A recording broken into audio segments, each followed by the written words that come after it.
Iya Pak Risa, tadi kan ada acara makan-makan tadi, itu biasanya acara apa disebutnya di sini? Kalau itu syukuran.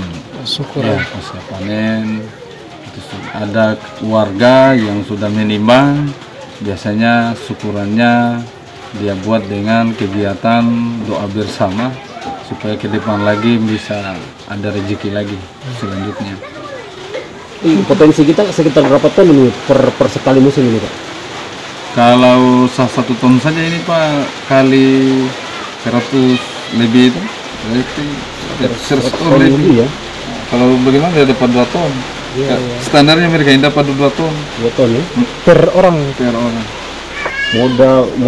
Mereka modal ini kan cuma tali, botol aqua ya. Lampung tuh.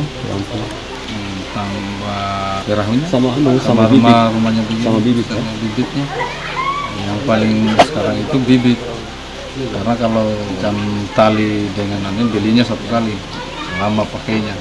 Tapi kalau bibit tiap masuk musim di kita ini agak kesulitan cari bibit, kadang-kadang sampai dibantopi. Bibitnya Pak Risa 1 kan per tali biasanya tuh? 3 bentangan itu dia 1 juta.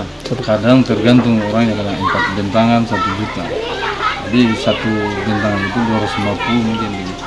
Ya, terus pada sebagaimana dengan program BUMDes terkait dengan pengelolaan rumput laut ini?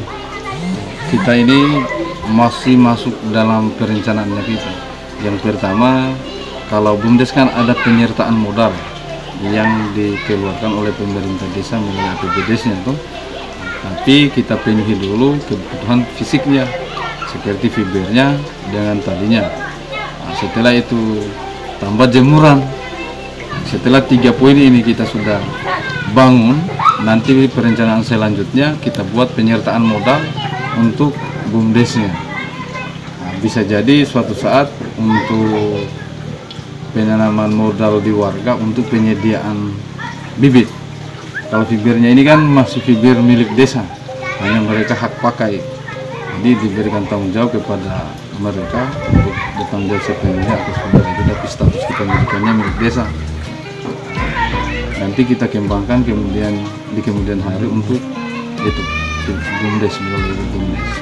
Jadi kita tinggal tambah penyertaan modalnya, karena kita sudah membuat penyertaan modal, tapi masih banyak pembangunan fisik yang harus kita siapkan. Yang pertama, contoh ini kayak jemuran ini. Nah, ini kan dari kayu. Sementara kita tahu bahwa kayu ini kalau bertahan paling lama itu sekitar 3-4 tahunan.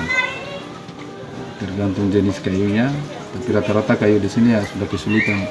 Baru kenapa kita bergerak di jemuran permanen, supaya juga kita punya bakau ini bisa terjaga. Ya. Nah, karena ini fakta-faktanya bahwa warga ini ternyata masih pakai kayu bakau untuk kebutuhan bangunan jemurannya apa. BUMDes akan berupaya untuk bisa menampung itu hasil-hasil. Iya. Yang pertama kita pastikan kesediaan pasar. Berikutnya harus kita mampu bersaing dengan pengusaha-pengusaha yang masuk tuh.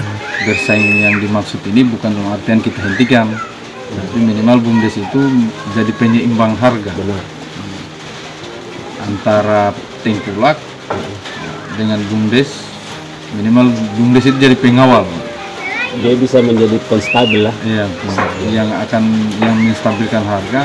Karena biar bagaimana kalau BUMDes insya Allah sesuai harapan warga, karena usaha ini juga akan dikawal oleh petani rumput laut terkait dengan harga-harga itu. Jadi peluangnya besar kalau kita langsung sendiri ke yang pembeli itu, yang mungkin di Makassar sana atau di Bau-Bau.